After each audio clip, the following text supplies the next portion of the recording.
nanti kita insya Allah akan sharing ya. Ini materi berat, tapi saya disclaimer-nya adalah ini berdasarkan pengalaman saya aja, karena saya punya anak perempuan ya. Hal penting dalam mengasuh anak perempuan. Oke, kenalkan nama saya ini Adri Syanta ya. Sudah tahu tadi. Nah, saya sudah punya 2 anak perempuan, 1 anak laki-laki, istri 1. Walaupun istri memperkenankan saya poligami. Ustadz Mahruz sudah menikah?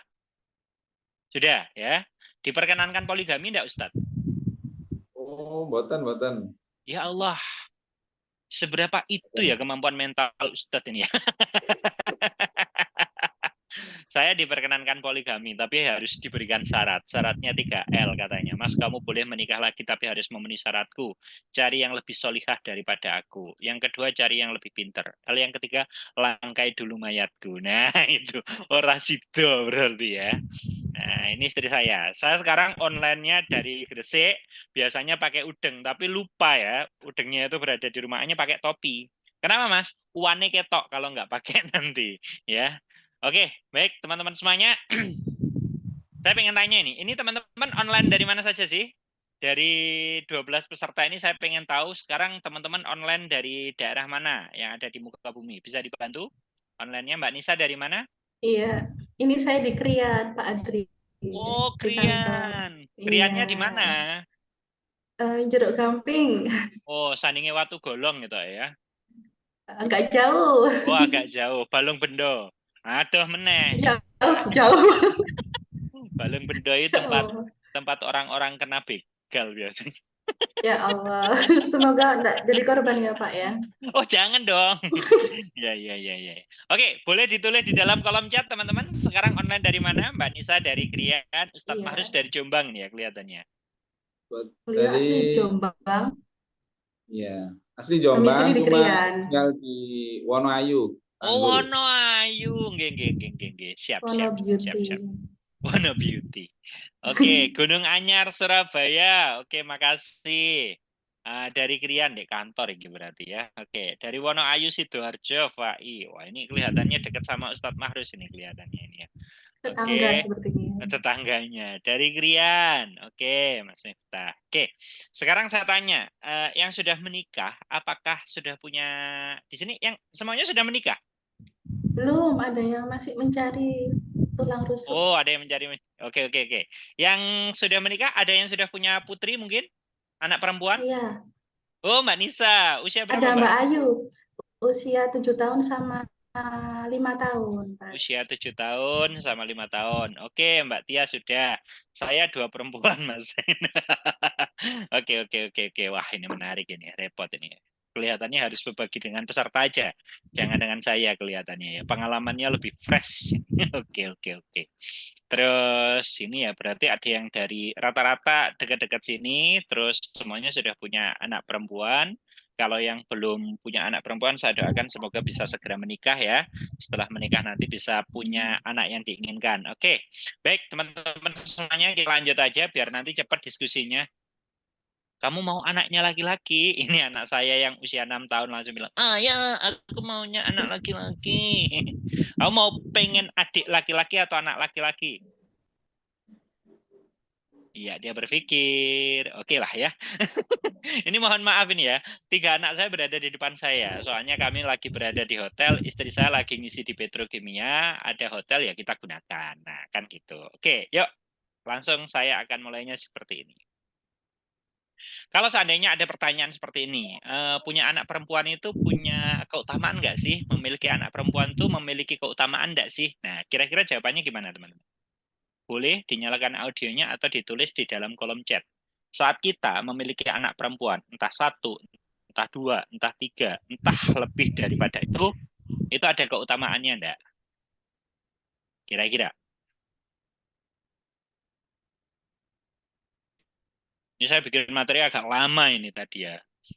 Makanya saya pengen talk show biar saya nggak bikin materi. Ayo, lo kok nggak ada suaranya, nggak ada yang jawab ini. Saya nggak mau tanya sama Ustadz Mahruz ya. Tadi sudah dijelaskan sebenarnya itu di dalam ayat yang telah dibaca. Oke, tapi saya pengen bertanya kepada semuanya, kira-kira ketika kita itu punya anak perempuan, nanti dianugerahi oleh Allah itu anak perempuan. Nah, itu keutamaan apa yang dimiliki tatkala kita menjadi orang tua yang punya anak perempuan?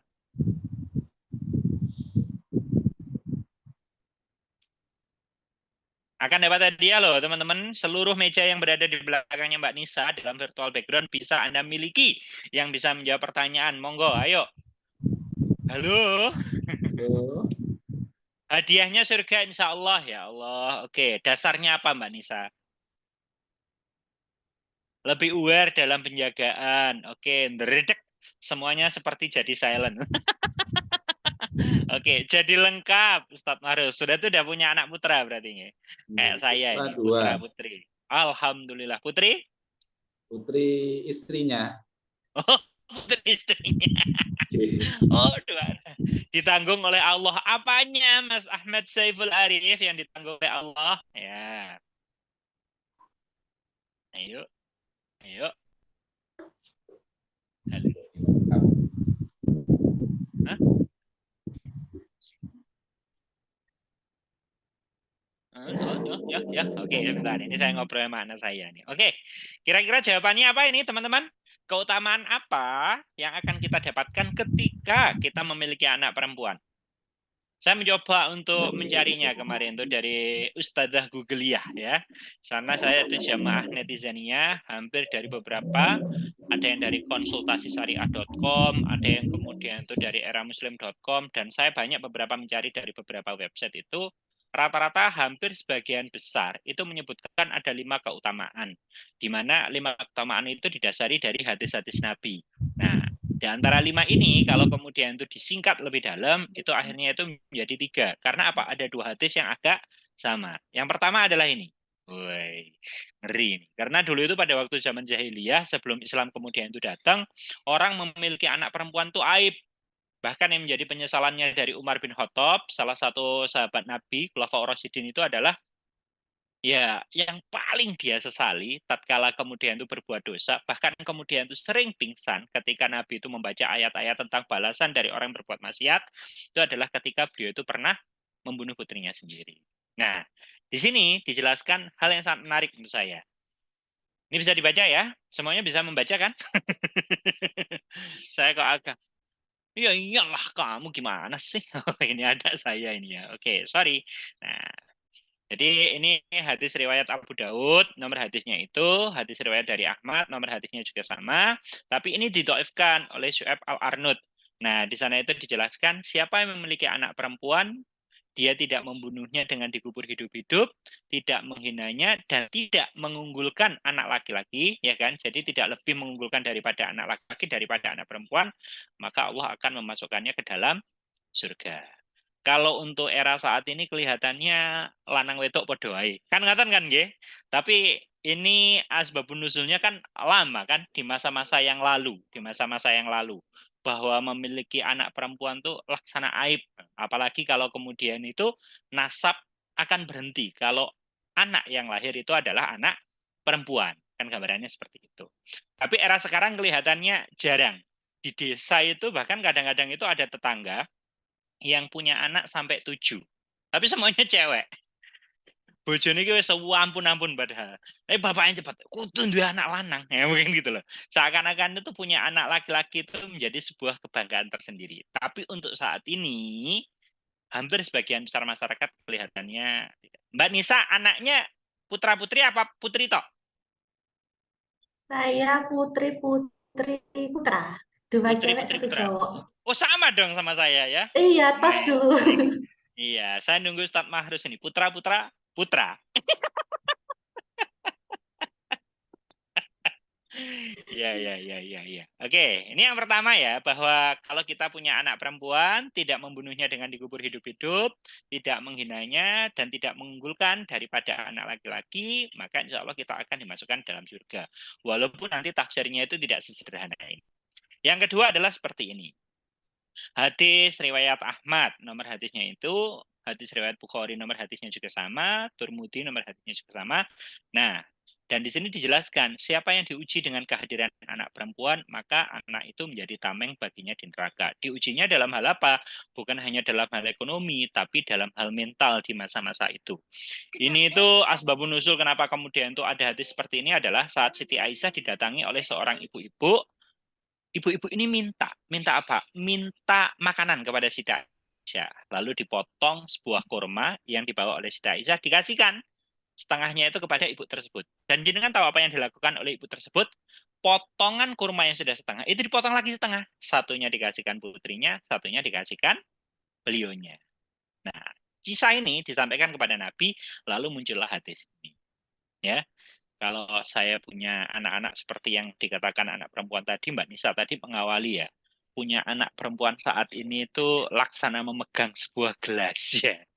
Wedi nih ceplok. Nek gelasnya teko wesi sih gak apa-apa. Ceplok klontang, penyok ya kan. Tapi kalau kemudian tuh dari gelas kaca, nah itu yang paling repot.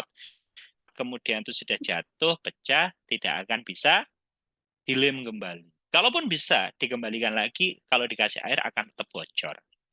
Nah, makanya kalau kita itu nanti diuji dengan kehadiran anak perempuan, uji dalam hal mental, proses pendidikannya, ekonomi yang kemudian itu akan kita berikan, dan banyak hal lain, insya Allah kalau kita ikhlas, kita akan mendapatkan tameng saat kemudian itu berada di sana. Nah, yang ketiga, yang terakhir adalah seperti ini.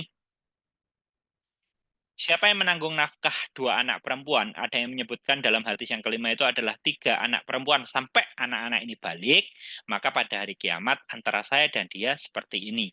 Beliau menggabungkan kedua jari. Ya, berarti kita sama Rasulullah itu nanti dekat. Hadis ini riwayat Muslim dan Ibnu Abi Syaibah.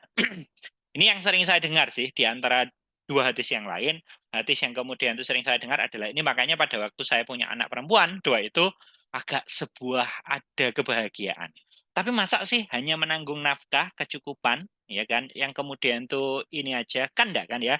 Yang diungkapkan tuh adalah sampai balik, sampai kemudian tuh akil balik. Anaknya itu mandiri, ibadah tidak perlu disuruh, dia bisa mencapai peran peradabannya. Ternyata bukan hanya istilah balik ini aja. Ini kalau ditafsirkan tuh bisa menjadi sangat luas.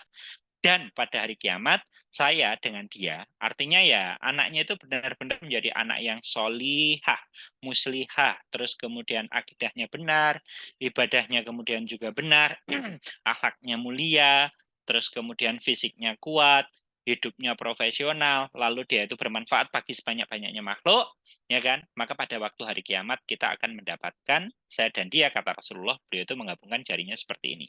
Dekat. Itu ya 3 hadisnya, tapi saya ingin tanya kepada teman-teman. Ada yang tahu ini siapa enggak, teman-teman? Saya ingin tanya ini ya. Apakah teman-teman itu ikut lambe turah atau tidak? Siapa ini?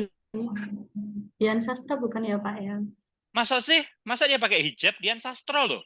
Sudah mualaf kah? Oh, dia kurang ikutin nih. Sudah mesti gaya loh. Aku padahal ngecek tadi. Apakah teman-teman rumah umat? Ada loh kadang-kadang yang langsung jawab Dian Sastrowardoyo. Oh, berarti mengikuti banget ini ya. Ternyata beliau kuliah di UI. Oke. Ya benar. Ini adalah Dian Sastrowardoyo. Salah satu ungkapan yang pernah saya dengarkan adalah ketika beliau itu S2. Lalu kemudian ditanya, ngapain sih? Ya kan? Kok kuliah tinggi-tinggi toh nanti kalau menikah kamu akan menjadi istri, berada di rumah, tidak beraktivitas di luar. Hah? Ngapain kuliah tinggi-tinggi? Dan dia kemudian itu menjawab seperti ini. Saya ingin anak saya itu diasuh oleh ibu yang berpendidikan tinggi. Gambaran sederhananya dia ngomong. Saya tidak ingin ya, muspro gambarannya. Lebih baik anak saya daripada diasuh oleh anak pembantu IRT atau pengasuh atau neni lulusan SMK, lebih baik diasuh oleh ibunya yang lulusan S2, itu katanya. Walaupun ungkapan ini tidak menjadi jaminan. Karena apa? Saat kemudian kuliah S2 tapi kemudian teknik nuklir, belum tentu juga bisa mengelola anak-anaknya. Betul? Betul. Karena jaminan untuk memiliki anak yang solih-solihah lalu kemudian itu seperti diibaratkan adalah tatkala orang tua itu punya pendidikan pengasuhan kepada anak, bukan ilmu-ilmu yang lain. Dan repotnya adalah menjadi orang tua itu tidak ada sekolahnya, mendidik anak itu juga tidak ada lembaga pendidikannya. Adanya itu cuma seminar, kursus, webinar, dan sebagainya.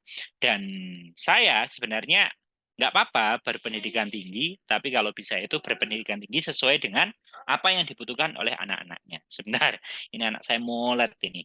Ada, dek, sebentar, dek. Nah gitu.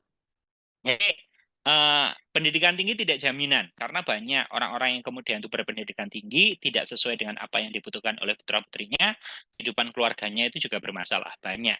Maka yang kemudian dibutuhkan adalah aktivitas atau pendidikan yang benar-benar berorientasi pada itu. Oke ya. Nah, ini perempuan itu memiliki peran penting untuk generasi selanjutnya. Makanya sampai tadi itu Dian Sastro ngomongnya adalah ya udah ibu-ibu yang open minded, ibu-ibu yang kemudian itu punya pendidikan tinggi, yang selalu terbuka dengan ilmu-ilmu yang baru, khususnya adalah dalam berinteraksi dengan putra-putrinya. Wabil khusus di sini itu adalah anak perempuannya. Untuk apa? Untuk memberikan generasi selanjutnya yang lebih positif. Caranya seperti apa? Maka ada beberapa hal penting yang kemudian itu harus diperhatikan. Oke, hal penting apa yang kemudian itu harus diperhatikan dalam anak perempuan dalam pendidikannya? Nah, ini. Monggo. Kira-kira apa, Mbak Nisa atau kemudian itu peserta lain? Bisa ditulis di dalam chat hal penting apa yang harus kita perhatikan dalam pendidikan anak perempuan. Saya kok kelihatannya karena teman-teman itu banyak yang anteng ya. Saya tak stop share screen aja, kita diskusi via video coba. Ayo, monggo. Kira-kira hal penting apa yang harus kita catat atau kemudian itu harus menjadi perhatian kita tatkala kita itu mendidik anak perempuan. Bisa ditulis dalam kolom chat, monggo.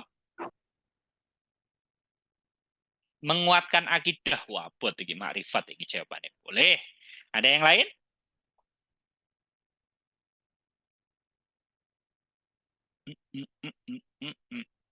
Kalau seandainya kita punya anak perempuan, hal penting apa yang akan kita berikan kepada mereka? Sampai dia itu, monggo, monggo. Ini kok cuma Mbak Nisa sih yang aktif, yang lainnya di mana? Aku mulai tak tulanan karo anakku telu iki wis. Aduh, jangan motong dong, Pak. Mutong aku. Ayo, kira-kira apa? Menjaga pergaulan, boleh. Ada yang lain? Pendidikan, kemandirian, dan akhlak. Wah, keh mentop, Pak. Ya wes lah. Oke, nggak apa-apa. Siap. Matur suwun, Mas Ahmad Saiful Arif. Ada yang lain?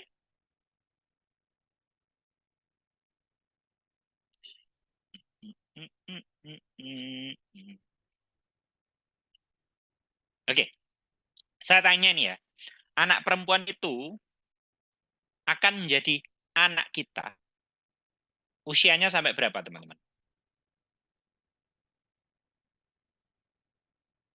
Anak itu akan menjadi anak kita yang kita kemudian itu berhak mengaturnya, berhak memberikan arahan, berhak kemudian itu mengatur bagaimanakah dia menata masa depannya, kira-kira sampai mereka itu usia berapa?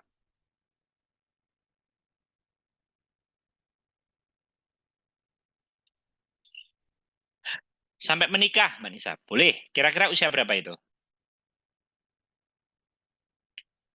Kalau ada yang menikah, tadi itu saya baca, ada seorang guru di SMKN 3 Batu kalau nggak salah itu, usianya itu 52 tahun. Masih perjaka. Dia menikah dengan wanita yang juga masih perawan, usianya 40 tahun. Apakah sampai usia 40 tahun? Ya. Apakah sampai 40 tahun kita kemudian itu dalam tanda petik gembol anak kita nanti?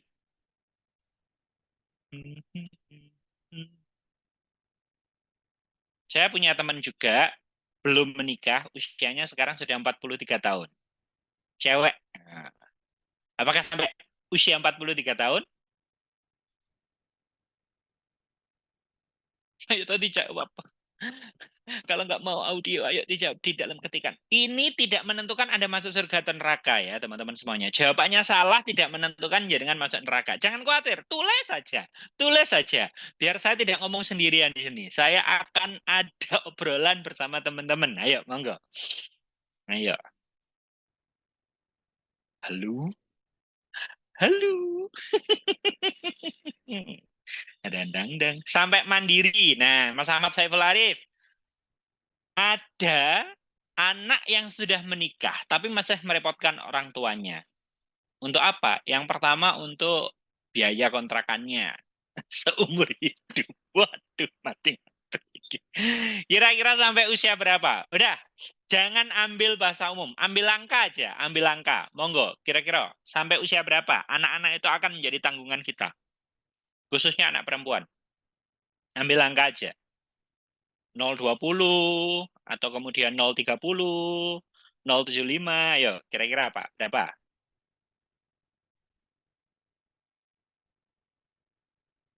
24 tahun. Dasarnya apa Mas Ahmad Saiful Arif? Matek kon ngono biasa nih. Wis jawab ditekoki meneh tambah malas jawab loh aku engko kan ngono gambarannya. Oke. Jadi gini ya teman-teman semuanya. 22 tahun dulu saya satu. Seterusnya deh kayaknya sampai ketemu jodoh. Saya menggunakan gambaran platform ya teman-teman semuanya ya. Jadi dulu pada waktu saya menjadi orang tua itu saya sempat bingung. Bingungnya kenapa? Karena rata-rata aktivitas yang saya dapatkan berupa sekolah, seminar, webinar, ilmu. Saat saya itu menjadi orang tua itu bingung saya. Apalagi anak yang pertama itu anak perempuan. Ini apa yang harus saya lakukan? Sampai suatu ketika anak saya juga ngomong gini, ayah aku nggak mau sekolah di sekolah formal. What? Aku mau sekolahnya homeschooling. Lah terus ya apa iki? Nah, karena kebutuhan saya untuk menjadi orang tua, grand desainnya, minimal apa yang harus aku lakukan sebagai orang tua secara holistik itu tidak pernah saya temukan. Karena rata-rata forum yang kemudian saya dapatkan ketika saya mengikuti sebuah seminar itu adalah forum-forum yang menjadi puzzle-puzzle yang tidak pernah tergabung.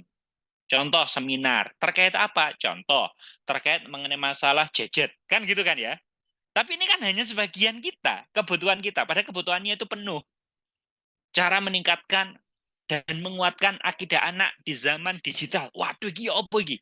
Nah, saya butuh suatu hal yang kelihatannya itu perlu apa ya? Perlu yang namanya perlu holistik. Sehingga dari gambaran umum ini saya bisa membreakdown apa yang saya lakukan. Nah, istri saya itu saat anak saya minta homeschooling, ngobrol. Beb, sorry ya, manggilnya Beb. Bebek ya. Beb, bebek palupi. Kalau di Gresik bebek selem ya kemarin ya, bebek selim. Nah, saya bilang, aku nggak punya latar belakang pendidikan non formal. Kamu juga tidak punya latar belakang pendidikan luar sekolah. Terus ya apa gini anak dewe iki butuh homeschooling. Ya wis, aku tak sinau, itu yang diungkapkan. Ya udah, aku tak belajar, itu yang diungkapkan oleh istri saya. Akhirnya apa? Ke Bandung saya biayai, ke Jakarta saya biayai, ke Salatiga saya biayai, ke Semarang saya biayai. Untuk apa? Belajar terkait mengenai masalah pendidikan luar sekolah atau pendidikan homeschooling. Nah, di Semarang ini sebenarnya saya hanya ingin dia itu belajar terkait mengenai masalah design thinking untuk portofolio. Kurikulum berbasis portofolio anak, gambarannya gitu. Nah, pematerinya adalah Ustadz Hari Santosa. Dan beliau itu penulis buku Fitrah Based Education. Dari apa yang kemudian itu disampaikan oleh Ustadz Hari Santosa, karena setelah saya seminar, istri saya itu selalu menyampaikan kepada saya apa yang dia dapat, sehingga walaupun saya tidak ada di seminar itu, saya tahu gambarannya. Oh gini, saya merasa, oh ini jawabannya. Bahwa saya butuh ini untuk apa? Untuk peran saya sebagai orang tua. Siapapun anak saya, baik itu laki-laki atau perempuan, kelihatannya itu penting untuk melakukan ini. Apa itu? Bahwa kita akan memiliki anak kita itu sampai dia itu akil balik, teman-teman semuanya. Pertanyaannya, akil baliknya itu sampai kapan? Banyak orang yang kemudian jawab, kalau akil balik anak wanita itu sampai kapan? Sampai dia menstruasi mungkin. Kalau baliknya anak laki-laki, sampai dia itu mimpi basah. Nah, sekarang pertanyaannya itu gini. Anak wanita menstruasi, sekarang itu kira-kira di usia berapa? Ayo, Mbak Nisa dulu 18 mungkin, ya. Ya, anak sekarang cewek menstruasi usia berapa kira? Kelas 4 sampai 5 SD. Rata-rata kelas 4 4. 5 SD itu usia berapa? Saya tanya usia, bukan kelas ya. Kira-kira usia berapa? 10 Ayo. tahun. 10 tahun? Ada nggak? Di bawah itu ada anak yang sudah menstruasi. Ada sekarang. Banyak atau sedikit? Banyak. Banyak, ada yang 9. Ada nggak usia 7 tahun itu yang menstruasi? Baru ketemu. Baru ketemu. Jenengan tahu Doli, teman-teman semuanya? Tahu. Apa itu Mbak Nisa? Jenengan kok tahu Doli loh? Di Surabaya kan terkenal Pak Adrian. Ya, Doli dulu itu adalah tempat prostitusi terbesar se-Asia Tenggara. Tempatnya di Surabaya, di daerah ya daerah Doli sana, ya. Nah, setelah kemudian wali kotanya Bu Risma kan ditutup. Terus hampir sebagian besar Wisma yang dijadikan sebagai tempat prostitusi itu dibeli oleh Pemkot Surabaya. Salah satu yang paling besar itu adalah Wisma Barbara. Wisma Barbara itu ada 4 lantai. Pak Adri kok tahu?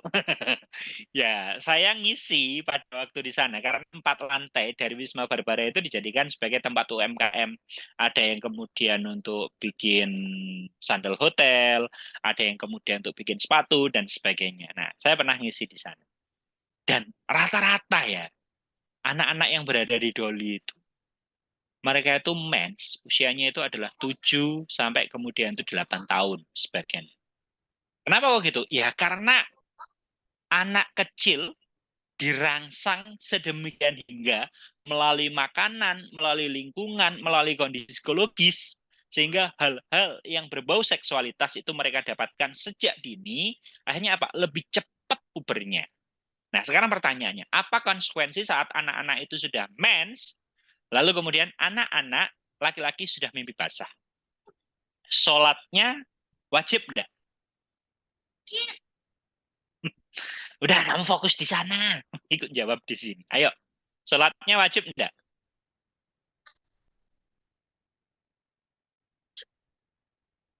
Ayo tadi jawab, wajib. Kalau enggak sholat Wajib. berarti dosa enggak? Iya dong. Ya, oke. Bayangkan, anak usia 7 tahun. Berarti kan ya, Cik, lucu-lucu nih kan ya Mbak Nisa ya. 7 tahun loh. Iya. 7 tahun tuh kelas 2 SD untuk ukuran sekarang ya. Oh, kelas 1 Pak Adri Ya sekarang. kelas 1 ya. Iya. Mampukah bau-bau dia TK itu masih kan. menanggung beban syariat yang telah ditetapkan oleh Allah Subhanahu wa taala? Kira-kira. Anak usia segitu. Berat. Berat. Oh, ngabot jari ini. Saya juga berpikir, waduh, nah anakku wedok usia 7 tahun, mens gitu. Dan dia kalau melakukan aktivitas berupa dosa, dia itu akan menanggungnya sendiri. Mbok. Kok berat sekali? Karena apa? Anak sekarang itu tidak menjadi anak yang dewasa. Belum akil gitu loh. Walaupun fisiknya itu sudah balik. Baru kemudian itu saya tanyakan pada beberapa, bahwa usia akil balik saat anak itu secara fisik itu sudah balik, pemikiran itu dianggap sudah akil, tatkala anak itu sudah memiliki usia ini, teman-teman. Ya. Ini jumhur ulama ya, jumhur ulamanya itu adalah anaknya usia 0 sampai 15 tahun.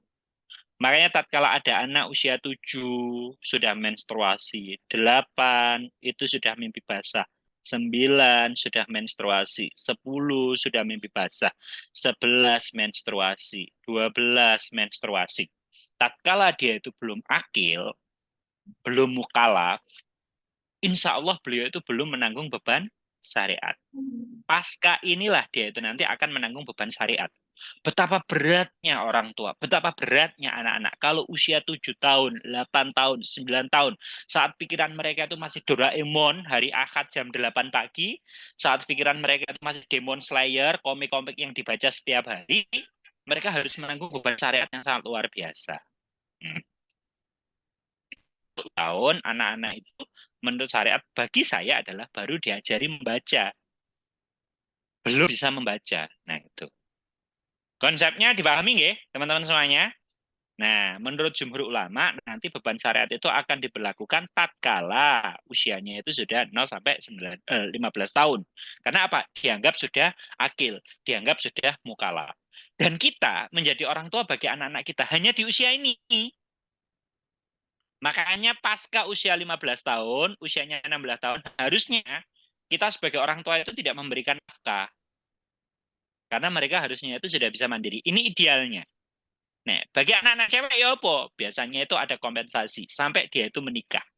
Menikahnya kapan? Usia 42 tahun. Ya enggak lah ya. Menikahnya kapan ya? Kita sebagai orang tua itu mensegerakan mungkin semenjak beliau itu sudah akil balik anak-anak kita untuk segera mencarikan jodoh. Ini konsep yang kemudian kita pahami. Nah, dari 0 sampai 15 tahun ini apa yang kita lakukan? Hal-hal penting apa yang kemudian kita persiapkan agar anak-anak kita khususnya anak perempuan, itu nanti siap menanggung beban syariat. Itu aja. Jadi saat usia 15 tahun, anak kita itu sholat tidak perlu disuruh. Ngaji wes gak perlu dikongkon. Ya kan? Berbuat baik itu sudah menjadi otomatis dari aktivitas kehidupannya. Bersosialisasi itu menjadi hal yang sangat lumrah apa yang kemudian dia lakukan. Nah, orang tua itu hanya mempersiapkan dari sini. Nah, kalau Mbak Nisa usia anaknya sekarang 7 tahun, berarti jenengan akan menjadi orang tua bagi anak jenengan berapa tahun lagi, Mbak? 8 tahunan lagi ya. 8 tahun. Hmm. Saya akan menjadi orang tua untuk anak saya yang pertama namanya Tabita itu 2 tahun lagi. Anak saya yang kedua namanya Farisa 5 tahun lagi. Anak saya yang ketiga namanya Ikon itu 9 tahun lagi. Untuk mempersiapkan apa? Untuk mempersiapkan dia itu menjadi hamba yang mukallaf yang siap menanggung beban syariat Allah Subhanahu wa taala. Dan dia itu nanti menjadi partner bukan hanya menjadi anak. Partner apa? Berfastabiqul khairat. Ini gambaran. Nah, maka yang kemudian dilakukan, yuk. Nah, ini. Pertama yang kemudian dipersiapkan adalah fitrah imannya. Tadi Mbak Nisa kan jawab itu akidah. Mungkin letaknya itu berada di sini. Usia berapa harusnya itu digali? Usianya adalah usia ini. 0 sampai sekitar 7 tahun. Bagaimana caranya? Kita tumbuhkan cinta anak itu kepada apa? Kepada Allah, kepada Rasulullah, lalu kepada Islam. Caranya bagaimana, Mas? Ya wes. Ya apa caranya seluruh aktivitas-aktivitas yang kemudian dia lakukan di usia ini, kita hubungkan anak-anak perempuan itu kepada Allah Subhanahu wa taala. Contoh ya, contoh. Contoh. Anak-anak kecil itu yang paling disukai apa sih? Kalau mau kasur gambarnya apa? Kasurnya. Anak-anak usia 0 sampai sekitar 7 tahun. Cewek Hello Kitty. Iya, selain Hello Kitty apa, Dek? Frozen. Barbie. Frozen. Anakku jawab Barbie. Nah, gitu. Ini contoh ya. Seandainya kemudian anak kita itu, oh ya, belikan kasur dong. Masa aku tidur sama ayah sama bunda, ya kan? Aku udah mau 7 tahun. Mungkin gitu lah ya gambarannya. Nah, seandainya kemudian mau beli, ya kan? Dek, yuk minta kepada Allah. Siapa tahu nanti akan diizinkan Allah. Allah dikasihkan rezeki melalui ayah atau bunda. Ketika ayah atau bunda kerja, bisa nanti belikan. Kamu mau kasur apa? Kasur tingkat ya, yang gambarnya Hello Kitty. Nah gitu. Jadi seakan-akan, iya kamu cowok. Anakku jawab, aku nggak suka Hello Kitty. Iya kamu cowok. Nah, jadi seluruh hampir aktivitas keseharian itu kita hubungkan untuk apa? Memberikan fitrah keimanan, mengenalkan bahwa Allah, Nabi Muhammad, sama kemudian agama Islam itu berpengaruh sangat besar di dalam kehidupannya. Saat kemudian kita sudah punya uang, kita ajak. Dek, ayah kemarin udah dikasih rezeki sama Allah. Kemarin lihat kasurnya harganya berapa? 2,3 juta. Nah, sekarang ayah udah punya uang 3 juta. Mau nggak beli kasur? Mau. Bilang apa? Makasih ayah. Jangan ke ayah dulu. Yang kasih rezeki siapa? Allah. Bilang apa, Dek? Makasih Allah. Nah, gitu gambarannya. Istilahnya adalah hampir sebagian besar. Bahkan untuk makan makanan sederhana. Dia makan makanan yang dia inginkan. Contohnya apa? Jaguse gitu. Jagung, keju, sama apa gitu. Maka hal yang kemudian itu harus dilakukan adalah sebelum kemudian itu menikmati makanan, ya kita adakan dialog-dialog keimanan. Wah, enak sekali makanan hari ini. Siapa yang kasih rezeki? Nah, gitu. Oh, nanti kalau kemudian itu makan, Rasulullah itu kalau makan, Dek, ya kan? Rasulullah itu makannya itu pakai tangan kanan. Ya, pokoknya seperti itulah. Ini gambaran. Nanti biar kelihatannya itu menjadi lebih tepat. Tujuannya apa? Tujuannya adalah saat anak-anak ini nanti, yang khususnya itu anak-anak yang cewek, perempuan itu merasa, Allah itu luar biasa. Sangat berjasa pada hidupku. Wah, Rasulullah itu keren. Islam itu amazing banget. Karena apa? Hampir sebagian besar kehidupanku dikenalkan melalui 3 ini. Kan di fase-fase itu, fase imajinasinya sangat luar biasa. Tuh. Nah, setelah itu, baru kemudian itu di usia ini, ada fitrah yang kedua, yaitu fitrah belajar. Duh, sebentar ini kelihatannya kok. Nah, fitrah belajar itu seperti apa? Fitrah belajar itu di usia 7 sampai 10 tahun. Apa yang kemudian itu harus dilakukan ketika kemudian itu fitrah belajar? Kita stimulus cara berpikir anak-anak kita. Dengan cara bagaimana? Yang paling sering kemudian dilakukan itu adalah yang biasanya sering dilakukan oleh emak-emak lah ya. Kalau anak kita bertanya, apa yang kemudian harus kita lakukan? Menjawab kan? Pertanyaannya bagaimana cara kita kemudian itu menjawab? Menjawab tinggal ngomong aja.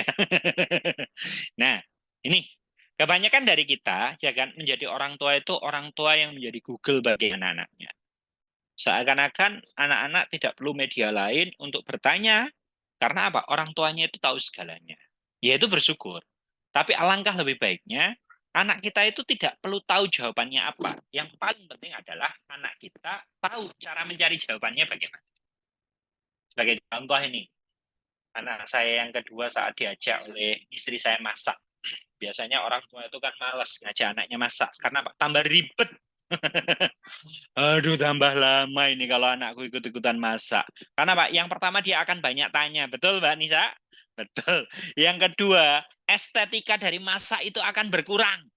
Aduh, sosisnya kok gak sistemis kayak ngene kira ada ya apa ki ana yang gawede ana yang cuwili ya kan dan sebagainya lah macam-macam. Nah, suatu ketika anak saya itu coba untuk bertanya, "Bunda, ini kan mau bikin nasi goreng." Ketika bikin nasi goreng itu, anak saya diberikan tugas untuk berambang merah. Berambang merah. Ya, sama bawang. Nah, suatu ketika dia itu mulai nangis. Bunda, ya nak, aku kan nggak sedih, Bun. Terus, tapi kenapa air mataku jatuh, Bun? Nah, itu yang diungkapkan. Nah, kira-kira jawabannya apa?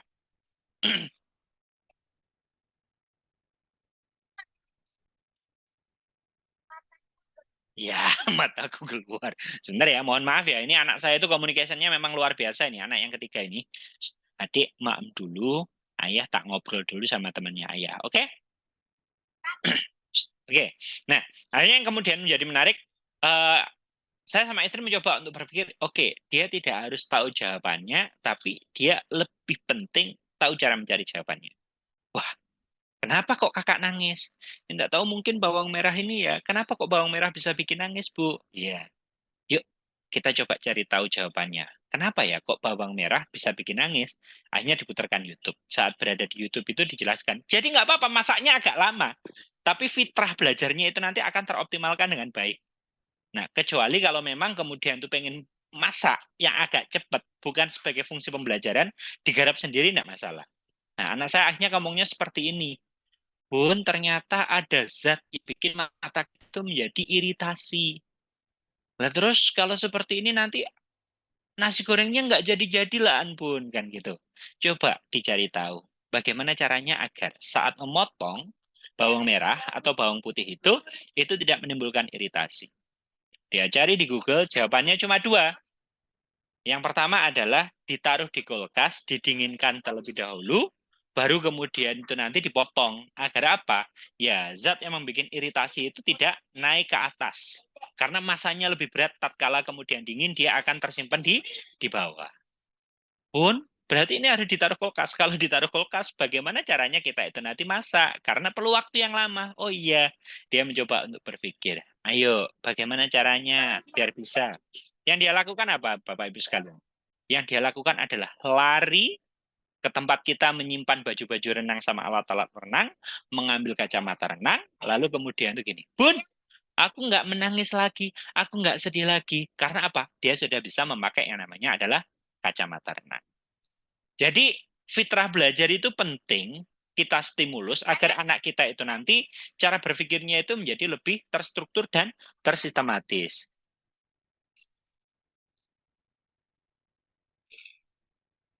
Ya, sebentar ini. Ya, mohon maaf ya Bapak Ibu sekalian. Ini istri saya soalnya sedang ngisi, jadi saya harus ngomong tiga anak saya berada di depan.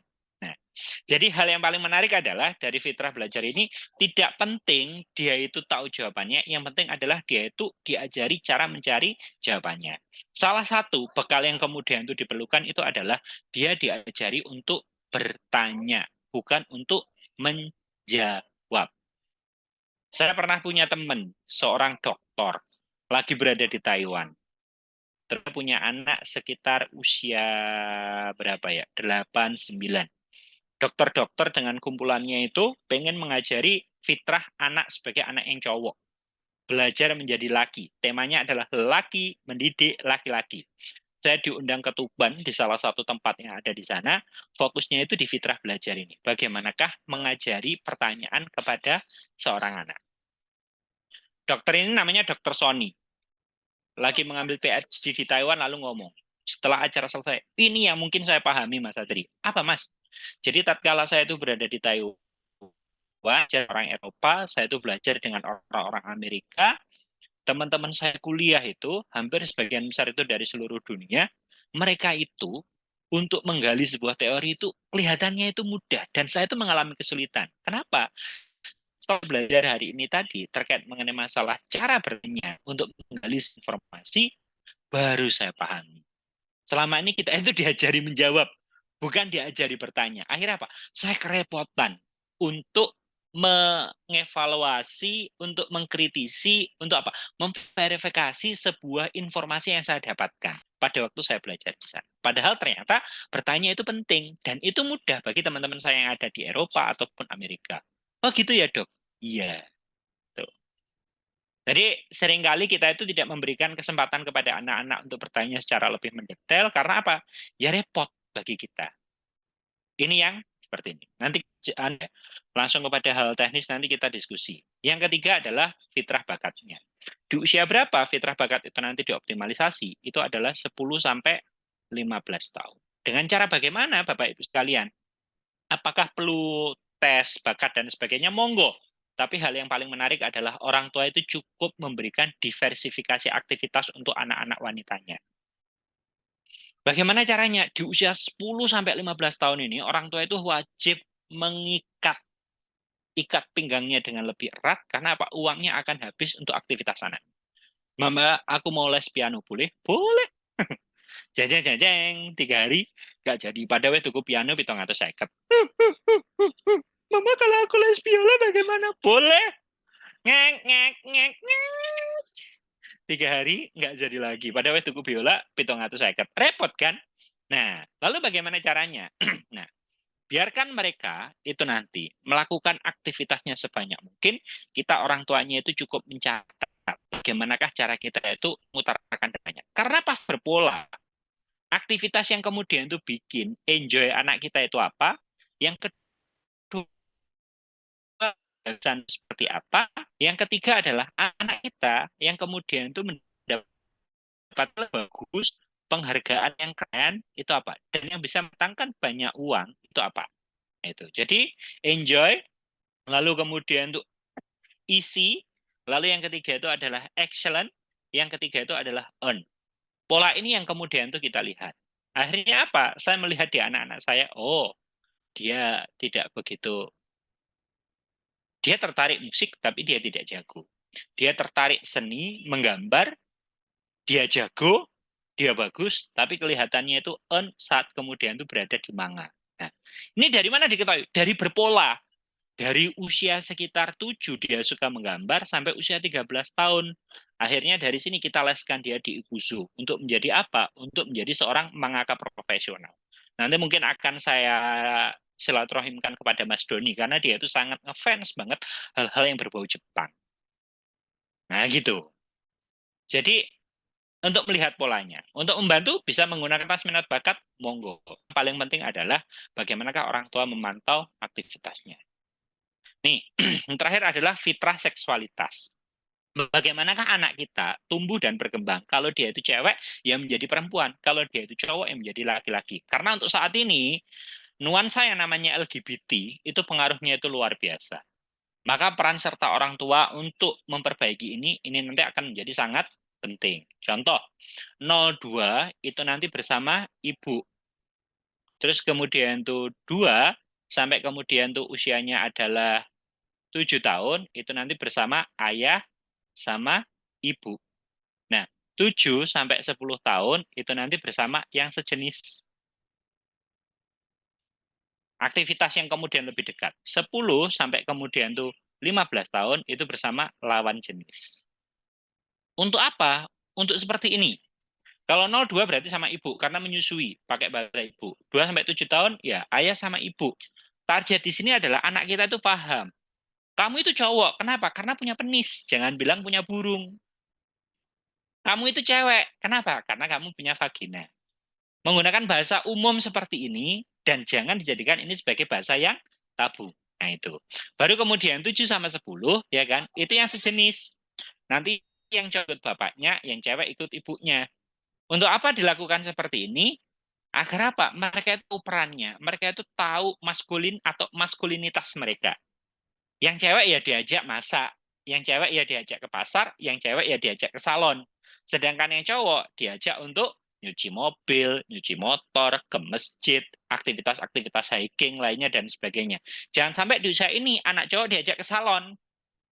Mbak Nisa punya anak cowok, karena suaminya lagi bekerja di luar kota, akhirnya kemudian itu dia ke salon. Nanti pada waktu main futsal, teman-temannya keringetan seperti ini, Mbak Nisa.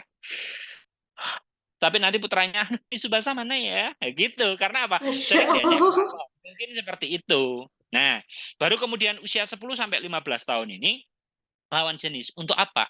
Dia bisa memahami lawan jenisnya. Ini kan fase-fase puber ini. Dia mulai menyukai lawan jenisnya. Dan ini kesempatan bagi untuk menjadi cinta pertama bagi putrinya. Kesempatan bagi ibu untuk memberkati putra-putranya itu dengan, oh gini cara memperlakukan wanita. Tuh. Dan ini akan membuat saat anak kita itu cewek, dia dikasih kado oleh laki-laki lain di tanggal 14 Februari ataupun momen-momen tertentu, ya kan, dikasih kado, coklat, dan sebagainya, dia tidak akan tertarik dengan mudahnya. Karena apa? Karena yang kemudian dia lakukan, dia sudah mendapatkan dari cinta pertamanya. Dia sering mendapatkan pujian dari ayahnya, dia sering mendapatkan pelukan dari ayahnya, dia sering ditraktir sama ayahnya, ngedit sama ayahnya. Maka saat anak laki-laki itu memberikan bunga kepada dia sama coklat, dia menjawab, makasih ya bunga dan coklatnya, tapi ini tidak lebih baik daripada yang diberikan ayahku. Emangnya ayahmu kasih apa? Ayahku kasih ATM. Ya mungkin gitu. Coba bayangkan. Nah, jadi ada hal yang menarik. Nah, ini menurut saya adalah 4 hal ini yang menjadi catatan penting. Bagaimanakah di usia-usia awal itu kita membangun akidah anak kita dengan bagus, dia itu benar-benar mencintai Allah, menyayangi Rasulullah, bangga dengan Islamnya, dikuatkan dengan cara berpikirnya dengan melatih yang namanya adalah fitrah belajar, tidak melulu langsung menjawab pertanyaannya, tapi memberikan kesempatan kepada untuk mencari jawaban dari permasalahan yang dihadapi. Yang ketiga adalah melatih fitrah bakatnya, kita sebagai orang tua itu benar-benar melihat dan memberikan aktivitas yang beragam agar melihat polanya. Dia enjoy di mana, dia isi di mana, dia excellent di mana, dia mendapatkan uang saat melakukan aktivitas apa. Dan yang terakhir adalah fitrah seksualitas. Dengan apa? Dengan ini, Bapak Ibu sekalian. Yaitu dengan menemani dia sesuai dengan fase tumbuh kembangnya. 0-2 sama ibu, 27 ayah ibu, 7-10 itu adalah orang tua yang sejenis sesuai dengan kelaminnya, 10-15 tahun itu berbeda jenis kelaminnya. Nah, ini sebagai bahan awalan untuk kita diskusi. Monggo, Mbak Nisa.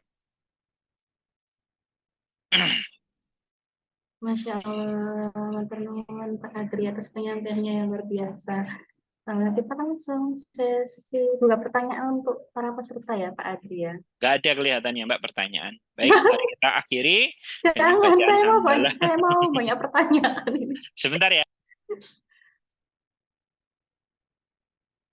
Baik, rekan-rekan bisa tulis pertanyaannya di kolom chat ya, sembari nunggu Pak.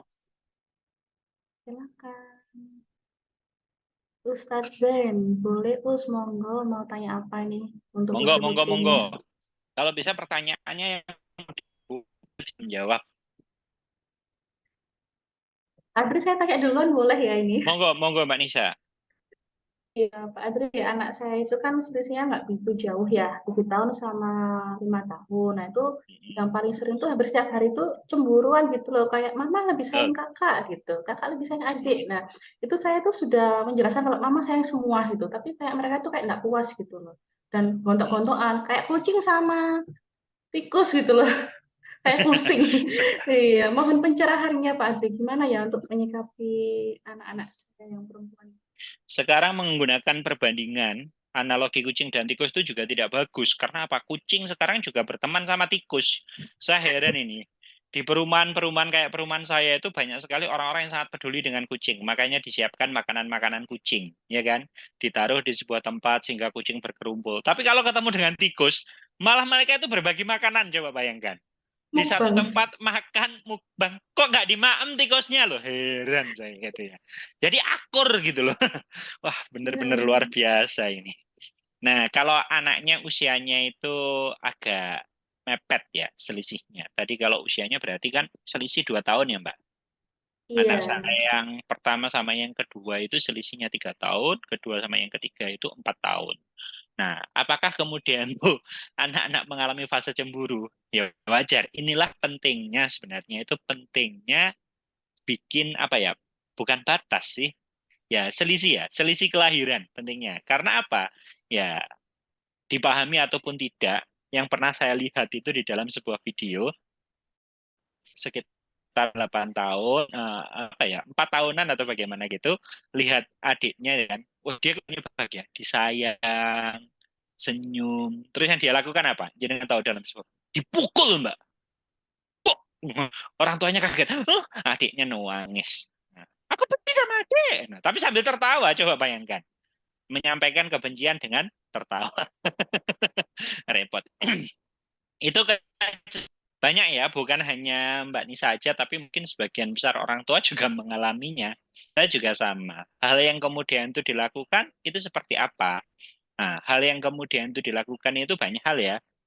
Adik, mohon maaf. Adik di sana dulu. Shh, ayah masih ngobrol sama temannya ayah. Apa? Ya udah, kalau mau sama ayah di sini, duduk di sini. Duduk. Nah, oke. Nah, ntar ya. Dia Ya, mau tampil juga sepertinya. enggak. Apa yang kemudian dilakukan dulu kalau saya adalah apa yang kemudian itu dipakai oleh kakaknya, kami juga kemudian itu memberikan kepada adiknya. Itu yang pertama dilakukan. Tapi ternyata semakin lama kakaknya itu tidak suka kalau disama-samain. Betul nggak Mbak Nisa? Betul. Sampai baju yang kemudian dibeli yang sama itu, aku tidak mau lagi pakai ini. Karena apa? Aku tidak mau disamakan dengan Farisa. Nah, itu juga sama mungkin. Maka beberapa hal yang paling mudah, kita tidak bisa memilih cara yang paling mudah dengan menyamakan. Maka yang paling menarik dengan memberikan pemahaman. Lalu bagaimana Mas? Anak usia sekitar 7 tahun, sama kemudian tuh anak usia 5 tahun. Apakah mudah memberikan pemahaman kepada mereka? Anak usia 7 tahun itu, salah satu bagian otak yang namanya PFC yang berfungsi sebagai pusat dari logika, membedakan antara benar yang salah, sebagai pusat untuk kontrol berpikirnya, itu sudah mulai muncul, itu sudah mulai tumbuh, ya kan?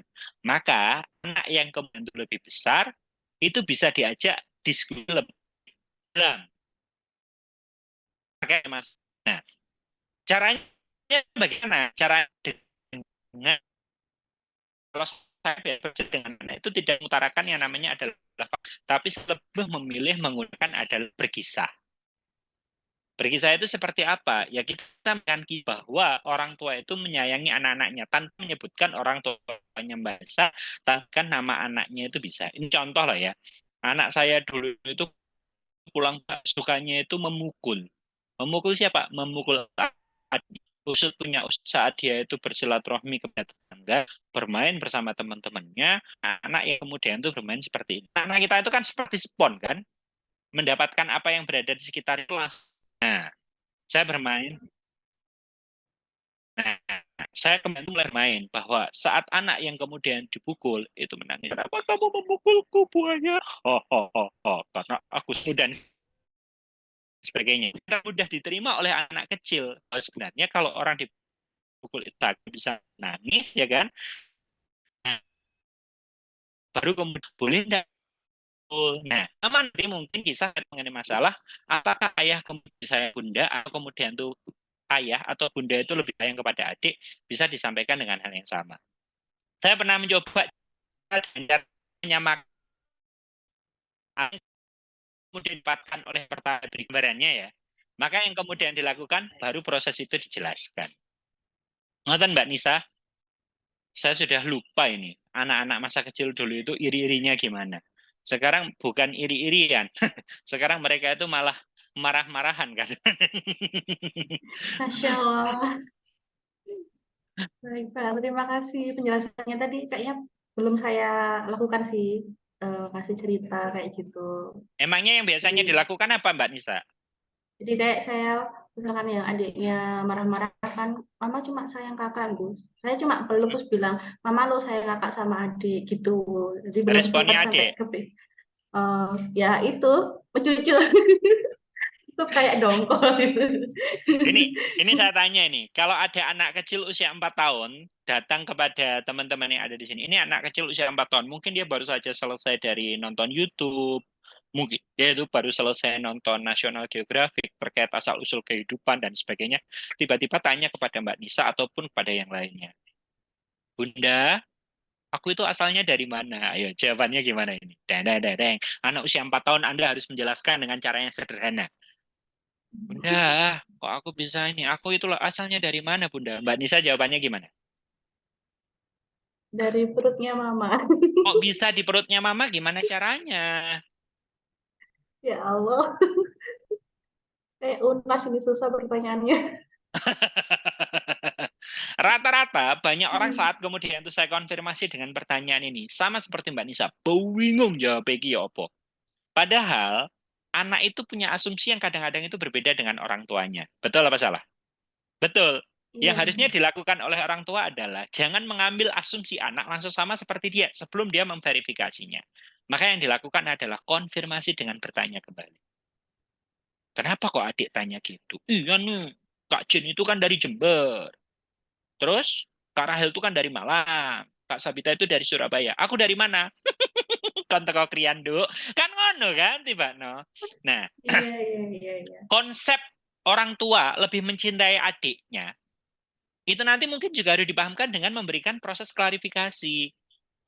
Bunda lebih sayang adik. No, emangnya bunda lebih sayang adik? Itu saat kakak melihat seperti apa? Loh itu adik didulang. Loh, kakak kan juga didulang, tapi sekarang kan jarang didulang. Oke, kakak mau didulang kapan? Makan siang? Oke, siap. Nah, gitu kan. Adik didulang karena apa ya? Karena adik itu belum bisa makan sendiri. Lihat itu. Udah dipel. Habis ini Pak Jokowi mau datang ke rumah. Kalau rumahnya berantakan kan repot, ya kan? Makanya adik dulang, biar cepet tidak berantakan. Yaudah, nanti siang didulang ya Bunda? Iya, karena sayangnya Bunda kepada adik dan kakak sama. Perlu diklarifikasi, belum tentu asumsi dia saat ngomong itu sama. Coba bayangkan, kalau tiba-tiba anak jenengan, anak pertama itu usia 7 tahun ngomong, Bunda aku mau keluar dari agama Islam. Apa respon jenengan? Ya Allah, nak, gitu kayaknya. Hmm, ini sama ini, anak saya yang pertama itu. Perjalanan dari Kediri ke Surabaya. Kita masih berada di tol. Anak saya yang pertama ngomong, Ayah, aku mau keluar dari agama Islam. What? Bundanya bingung, aku bingung. Aku sama-sama, iki piye, iki piye. Saya bingung. Ibu saya kan kejawen, kakak saya itu juga kejawen. Apakah di rumah di Kediri beliau itu mendapatkan sebuah diskusi yang sangat luar biasa sehingga dia itu harus berpindah agamanya? Itu pikiran saya. Bundanya ngomong, Teh, karena anak pertama panggilannya Teteh. Ayah belum siap diskusi, ayah masih nyetir. Bunda jadi navigator. Nanti ya di rumah ya kita diskusi. Oke, pokoknya di rumah kita mau diskusi. Boleh, boleh. Di rumah itu sampai. Ayo bun, diskusi. Baru saja pulang, baru saja narik koper. Bunda sama ayah harus istirahat. Nanti pada sholat maghrib. Itu karena sudah jam setengah 5 gitu. Oke, pada sholat maghrib ya. Ya, tutup pintunya. Ya apa jawab apa? Wes, pokoknya saya sama istri itu diskusi. Pokoknya cocok. Ya apa ini. Wes siap. Saya sholat ke masjid. Sengaja saya lamakan tidak segera pulang karena saya belum siap untuk berdiskusi. Dalam. Iya. Nah, maka yang kemudian dilakukan ditelepon. Ayah di mana? Ayo pulang. Aku sudah di kamarnya ayah. Saya pulang. Saat berada di kamar, saya berhadapan dengan anak saya sama istri saya pandang-pandangan dengan istri saya coba untuk konfirmasi. Teteh pengen keluar dari agama Islam. Memangnya kenapa Teteh kok pengen keluar dari agama Islam? Karena aku pengen makan Kinder Joy. What? Karena pada waktu itu, ya kan, Kinder Joy belum ada logo halalnya. Dan di dalam rumah kami, barang kemasan dari pabrik yang kita beli di Indomaret, Alfamidi, Sakinah, itu harus ada logo halalnya. Kalau nggak ada logo halal, nggak boleh. Dan teman-temannya semuanya makan Kinder Joy. Kenapa aku kok tidak diperbolehkan? Oh, karena aku Islam. Karena aku harus makan makanan yang ada logo halalnya. Aku mau keluar dari Islam biar aku bisa makan Kinder Joy. Ya Allah, ya Rahman. Aku sama bundanya itu salah. Guyu juga kan. Astagfirullahaladzim. Nah, karena kebiasaan untuk tidak boleh makan makanan yang halal itu, ya itu terbawa. Kami silaturahmi ke tetangga, dikasih jajan gitu, anak saya itu langsung buka. Dipisahkan mana yang ada halal, mana yang tidak. Terus kemudian itu dengan semangat ngomong, tante ini nggak tak bawa. Mbak yang kok di omah itu, ndok gini. Kenapa Sabita? Ini nggak ada logo halalnya. Wah, aku izin. Nah ini, makanya kalau ada diskusi yang sensitif dengan anak-anak kita, hal yang harus kita lakukan, wabil khusus itu cewek, adalah konfirmasi. Apakah protes dia, aktivitas yang dilakukan di luar standar itu, sesuai dengan asumsi kita. Ada kemungkinan berbeda sebabnya. Dan sebabnya sebenarnya sepele. Gitu. Ngerti nggak Mbak Nisa? Oh, terima kasih Pak Adri atas pencerahannya. Wah, ini banyak pertanyaan ini Pak Adri. Berkenan nggih kita Monggo, monggo. waktunya. Nah, ini ada pertanyaan izin bertanya Pak. Di usia berapa ya Pak Adri anak sudah diharuskan untuk tidur sendiri atau terpisah dari orang tuanya? Ya, kalau gambarannya itu kalau anak itu sudah mau usia 7 tahun tuh harusnya itu sudah mulai pelajari ya. Untuk karena dia itu masa-masa persiapan menuju usia ya 10 tahun. Makanya sekarang itu saya juga bingung. Kamar menuju 100 tahun. sama menuju 100 tahun. Saya sebenarnya itu juga bingung loh ini ya. Di rumah itu kalau Sabita itu pokoknya sudah usia 6 tahun kita ajari tidur sendiri. Lepas dari balita itu. Teteh, karena Teteh udah mau besar. Punya adik, alhamdulillah cewek. Masih bisa tidur bersama. Ya kan, walaupun kakaknya usia 13, adiknya itu 10. Lah ini kan adiknya cowok ini. Itkon ini. Karena aktivitas ganti baju, macam-macam. Anak itu kan berada di kamar itu. Waduh repot iki. Ya apa caranya? Nah, di atas usia 5 tahun, 6 tahun, itu sudah kita ajari untuk ini. Nah, sekarang saya sudah mempersiapkan satu kamar untuk anak cowok agar dia itu bisa berpisah bersama kakaknya, tetehnya, dan orang tuanya. Karena ya dia sudah mulai mempersiapkan diri kan. Apakah tidak boleh semenjak bayi? Boleh sih, monggo kerso. Kayak orang-orang yang berada di Nikita Willy yang sudah disiapin kasur sendiri. Tapi saya lebih merasa bahagia ketika anak-anak itu masih balita itu masih tidur bersama saya. Masih dikeloni, diguyoni, walaupun kadang-kadang kamu tidur sama kakak sama teteh sana. Ya mungkin seperti itu. Ya, tapi ya di atas usia 5 tahun tidak apa-apa. Ada orang yang kemudian itu berprinsip agar dia mandiri, boleh. Saya lihat ya banyak sekali protap yang digunakan oleh para orang tua, khususnya itu keluarga baru di Indonesia, di mana anak-anaknya setelah selesai menyusui itu dibikinkan tempat sendiri. Bahkan baru lahir itu dibikinkan tempat tidur sendiri dipisah dari orang tuanya. Wah, saya tidak bisa seperti itu. Kebersamaan dengan mereka itu tidak akan terulang. Maka yang kemudian saya lakukan adalah tidur bersama mereka terlebih dahulu. Khususnya adalah anak-anak. Bahkan kadang-kadang ini kalau di hotel ya, kalau di hotel seperti ini, ya kami bareng-bareng hanya satu kasur itu gini. Kita bawa kok kasur kasur apa itu? Kasur portable itu loh Mbak, yang disebut. Nah itu bahkan kadang-kadang ya kasur penyet. Ya kasur yang biasanya digunakan untuk portable kita bawa. Tapi itu malah jarang digunakan. Karena apa? Lebih banyak keruntelan. Di mana? Di kasur. Yang ukuran sekitar 160, 180. 5 orang. 5 orang. Jadi gitu ya Mbak. Ini disclaimer. Kalau ada orang tua yang mau dari kecil anaknya sudah dibelajarkan untuk mandiri, no what. Yang penting kan pemantauannya. Tapi kok eman? Karena masa itu tidak bisa diulang. Ngoten Mbak Nisa. Iya, terima kasih Pak Adri atas pencerahannya. Berikutnya ada pertanyaan dari Mbak Saira. Assalamualaikum Mas, ini diskusi ya Mas. Terkait fitrah seksualitas, ini kan tujuannya adalah untuk memperkenalkan tugas perkembangannya. Namun, apakah tidak dimungkinkan jika anak laki-laki juga dekat dengan ibunya agar ke depannya bersedia membantu pekerjaan rumah, terlebih jika istrinya nanti juga bekerja? Iya. Monggo, Pak Adri. Makanya Mbak Saira Latansa itu di usia 10 sampai 15 tahun, anak laki-laki itu harus dekat sama ibunya. Biar apa? Lebih memahami jiwa wanita. Bahwa wanita itu ingin dimengerti. Angel.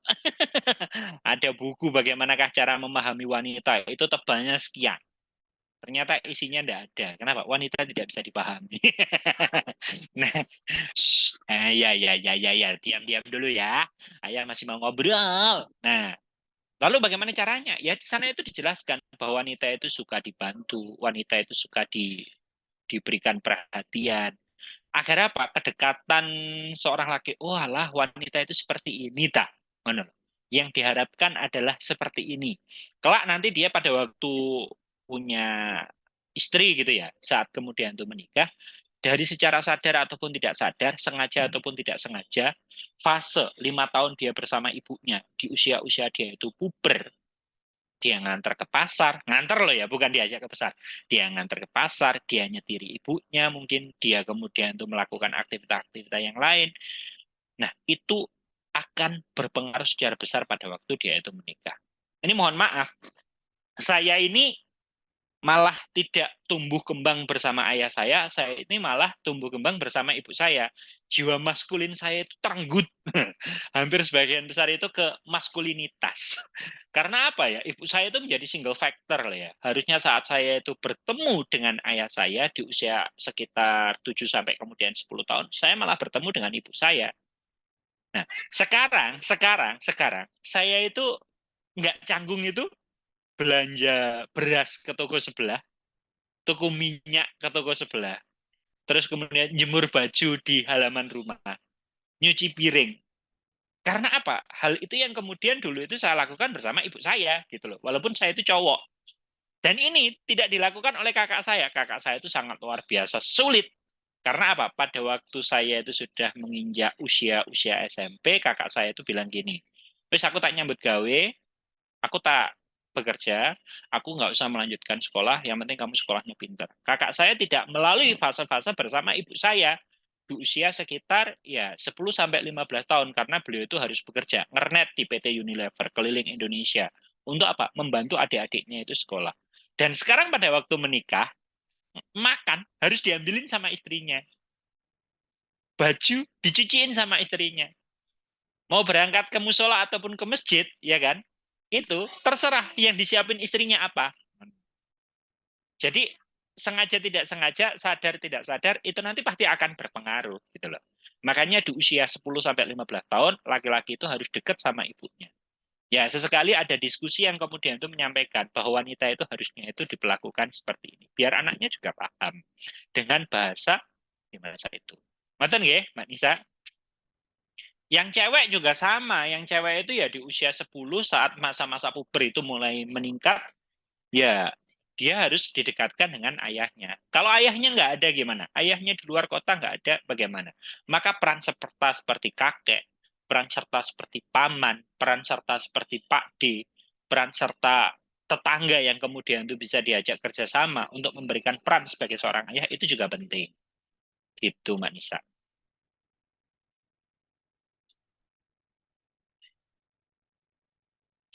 Gitu Mbak Sheira.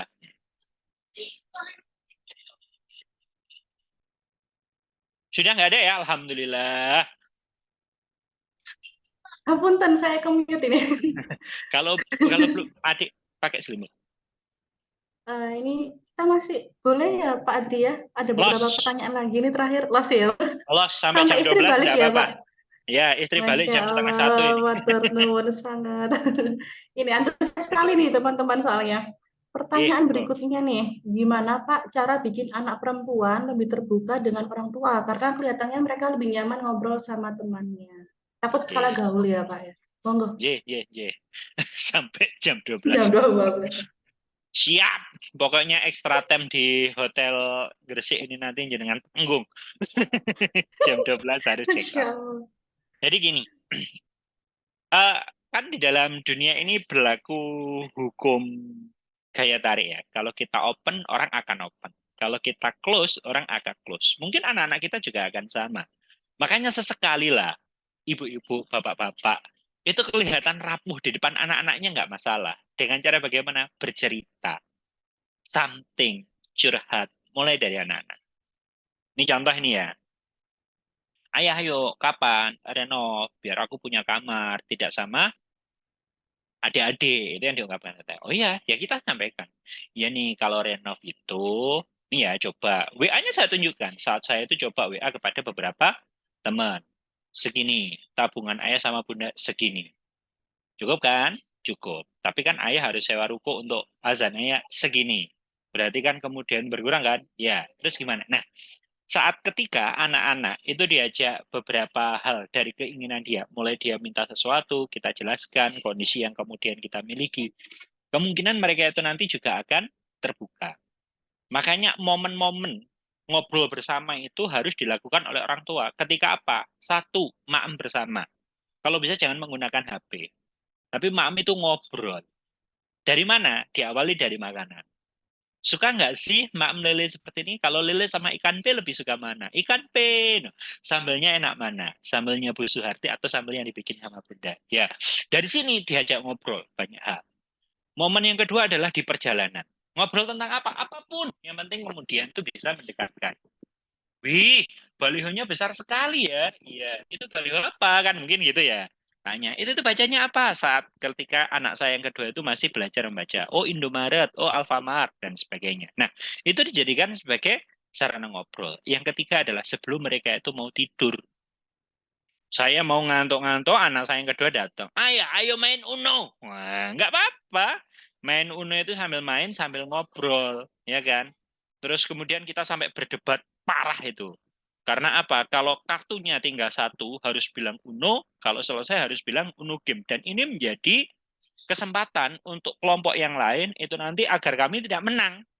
Kenapa? Dia akan bilang Uno. Uno. Nggak bisa duluan aku, duluan aku, duluan aku. Nggak asik kalau gini nggak seru. Nah, tapi ini menjadi hal yang sangat menarik. Iya kan? Nah, saat kita sudah banyak bercerita, kemungkinan anak kita itu nanti akan menjadi lebih terbuka. Anak saya yang pertama itu pernah suatu ketika. Sebentar, ayah masih ngobrol. Adik main sama kakak. Nah, nanti kalau mau di bangku, wajah kamu tampak dong di sini. Nah, terus akhirnya yang kemudian terjadi apa? Anak saya yang pertama bilang, ayah aku kelihatannya suka Binar deh. Binar itu adalah nama seseorang temannya yang berada di sekolah. Apa yang menjadi respon kita? Dia cowok. Berarti hal yang paling menyenangkan, anakku normal, alhamdulillah. Anakku suka sama cowok. Kan gitu kan Mbak, harusnya. Betul enggak? Itu hal yang harus kita syukuri. Ada normal, untung untuk jenenge Jessica, repot ya sampai koyok ngono kuwi. Nah, hal pertama yang harus kita syukuri adalah, oh dia suka lawan jenis, yes, dia normal, kan gitu. Baru kita konfirmasi, emangnya suka itu gimana? Jadi, pintar gitu loh, ngomong di depan teman-teman itu seakan-akan kok enak gitu didengerinnya. Usianya padahal masih sekitar 9 tahunan. Pada waktu itu dia sama. Aku loh mau ngomong itu gugup. Ngomong itu kok enak gitu loh jelasin. Padahal Erna sudah ngomong gini. Itu suka atau kagum? Maksudnya gimana bedanya? Kagum itu ya udah Kalfamidi, iya ya. Kalfamidi berdua beli pentol. Kadang-kadang itu kita tiba-tiba keluar. Ya, ayah, aku mau gini. Dia punya hasil karya yang anu. Nah, kita memberikan lebih dari apa yang kemudian dia inginkan. Itu bantu. Sekarang yang kelihatannya itu paling membuat mereka itu suka adalah hal-hal terkait HP-nya, emailnya, dan permasalahan digitalnya itu bisa saya bantu dengan respon yang sangat cepat. Itu yang membuat mereka itu terbuka dengan saya. Istilahnya bangun kedekatan agar mereka itu dekat. Bangun keterbukaan agar mereka itu juga terbuka. Ngeten Mbak Danem. Mau dipijetin ya nggak bisa lah. Ya masih ngobrol ini. Terima kasih Pak Adri. Nah, Ini bahkan pertanyaan. Gimana? bahkan kayak Ini- gini. Kalau ini saya sebagai ngomong dari sisi ayah loh ya. Kalau anak kita mau minta sesuatu kepada kita ayahnya, dia tidak berani bilang. Ini menjadi salah satu tanda kita terlalu berwibawa atau kita dianggap menakutkan bagi mereka. Sehingga untuk minta sesuatu saja mereka itu nggak berani, apalagi untuk membuka diri. Kan itu pertanyaannya. Nah, atau untuk meminta sesuatu kepada kita, tidak langsung ngomong tapi melalui istri kita. Bun, bilang ke ayah dong. Atau dia berani memendam tidak ngomong. Babalin tetap mau keluar terus kemudian tuh nonton apa ya? Nonton Coldplay, bukan Coldplay, tapi Coldplay contohnya. Nah, terus tidak berani karena apa? Tidak nyaman berkomunikasi dengan ayahnya. Wah, ini tanda-tanda kan gitu. Ngerti nggak? Ini tadi kayak, ayah tolong pijetin. Sembuh lah. Bapaknya Masya tadi tukang Allah. pijet. Multitasking ya Pak Adri ya, Masya Allah. Sakeh gitu, ada telu gimana? Semangat Pak. Ini pertanyaan terakhir ya. Nah, Alhamdulillah, Pak, mulang berarti. Pak Adri, kalau anak perempuan, tomboy atau lebih maskulin termasuk menyimpang atau gimana ya Pak? Kalau anak perempuan, terus kemudian tuh tomboy, itu termasuk menyimpang apa Iya. tidak? Jadi gini ya Bu ya, pengaruh dari lingkungan itu juga besar. Kalau seandainya kita sebagai orang tua itu telah berjuang keras ya, agar anak kita itu kan 02, itu dia bersama ibunya 2 sampai kemudian itu 7, dia itu benar-benar tahu akhirnya, aku itu cowok, aku itu cewek, dan bagian tubuhnya dia juga paham. Kenapa kamu cowok? Ya karena aku punya penis. Kenapa kamu cewek? Ya karena aku punya vagina. Jangan bilang hal-hal yang aneh-aneh lah. Titit, burung, wes enggak lah. Kita mencoba untuk berkomunikasi secara umum. Insya Allah nggak masalah kok berkomunikasi seperti itu. Karena burung kok gitu kan akhirnya mencoba untuk mendefinisikan apa yang kemudian itu kita sampaikan. Dan di dalam proses itu kita mencoba untuk mulai mengenalkan pakaian-pakaian yang kemudian itu layak untuk mereka pakai. Ya kalau cowok ya seperti itu, walaupun warna tidak punya gender, tapi sesekali kita juga menyebutkan bahwa warna jangan pakai pink, ini dan sebagainya. Nah, tapi ini mulai muncul ketika mereka sering buka Instagram, mereka beraktivitas di media sosial, mereka itu juga tahulah mode di fase-fase puber dan sebagainya. Anak saya itu sampai kemudian itu merasa, kenapa aku terlalu feminim ya?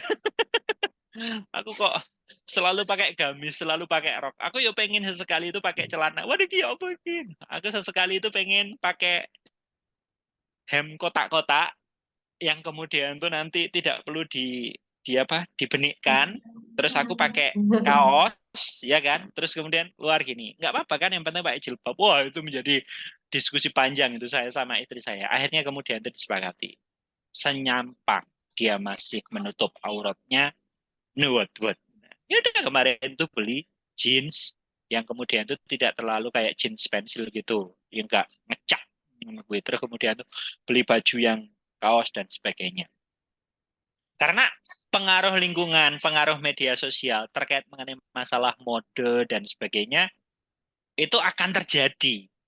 Kan ya apa ya, memang kita tidak bisa membersamai mereka 24 jam dan mereka itu punya dunianya sendiri 24 jam. Kadang-kadang mereka juga punya teman, mereka juga punya akun yang mereka bisa terpengaruh. Hanya saja untuk mengklarifikasi, penampilan tomboy itu senyampang masih kemudian tuh masih menutup auratnya, tidak berperilaku lebih. Contoh nih ya, mulai suka kepada yang sama jenisnya. Waduh, itu kan berbahaya banget. Maka hal yang kemudian harus dilakukan adalah klarifikasi, Mbak. Mbak Nisa, kenapa Mbak Nisa kok lebih suka pakai celana daripada pakai gamis? Celana itu simple. Oh no. Kalau gamis itu apa ya? So. Kan pasti ada sebab kan? Orang itu melakukan sesuatu, tidak melakukan sesuatu. Yang harus kita lakukan apa? Coba untuk klarifikasi. Ya, sebentar ayah masih ngobrol sama temannya ayah. Ya, kamu ngobrol sama kakak dulu. Boleh mabar sama kakak. Mabar stumble guys. Nah, itu. Nah, jadi setelah kemudian kita klarifikasi, kita mencoba untuk memberikan solusi. Karena ya pengaruh itu akan muncul bukan hanya dari kita. Sama seperti anak saya yang pertama itu saat dia tuh pengen jin dan sebagainya. Aku terlalu feminin. Sedangkan model-model sekarang kelihatannya nggak masalah dong. Cewek, oke nggak apa-apa. Yang penting masih pakai kaos kaki, masih pakai ini. Oke, nggak apa-apa. Karena kan dia sudah mau ambil itu. Terus nanti kalau pakai outer yang agak panjang ya, kayak miliknya Bunda. Ya. Kalau saran saya, tomboy bermasalah enggak? Senyampang hanya di pakaian yang kemudian itu tidak melanggar syar'i, ya monggo kebijakan dari keluarga. Tapi kalau kemudian itu sudah menyimpang, hal yang harus dilakukan adalah diklarifikasi. Siapa tahu tawaran kita itu nanti akan memberikan informasi yang lebih baik daripada pemahaman mereka. Ngoten Mbak Nisa. Masya Allah, terima kasih Pak Adri atas penyampaian materi sekaligus pencerahan yang sangat luar biasa. Banyak sekali nih insight yang kita dapat. Semoga kita sebagai orang tua dimampukan membersamai putri-putri kita menjadi muslimah yang mukallaf dalam berislam ya.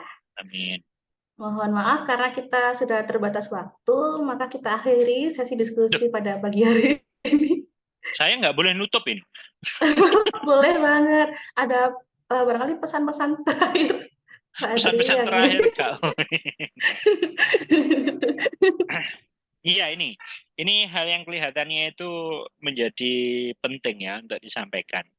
Ya, Kita mungkin bisa belajar parenting entah itu ilmiah atau nabawiyah lah kepada forum-forum yang ada di sekitar kita, sehingga pemahaman kita terkait mengenai masalah peran serta sebagai orang tua itu berjalan dengan baik.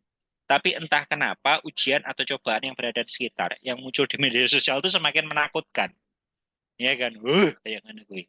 Makanya saya pernah bertanya, tatkala kasus pedofil dulu itu banyak, dan ternyata salah satu yang tertangkap itu adalah dokter di sekitar area Kemute, ya kan, di mana dokter itu punya foto-foto anak-anak kecil itu sampai puluhan ribu foto. Nah ini yang kemudian, di sekitar kami ternyata, kan gitu.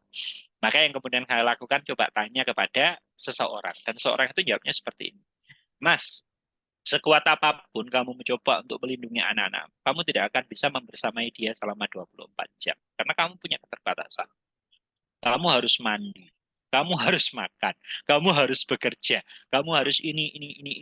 Dan waktu itu, kamu tidak punya ilmu seperti Naruto yang harus berbagi menjadi beberapa orang di satu tempat di dalam satu waktu. Maka yang kemudian kamu lakukan adalah pasrahkan dia pada orang yang kemudian, pada zat yang kemudian itu bisa menjaga dia 24 jam. Siap. Ya Gusti Allah.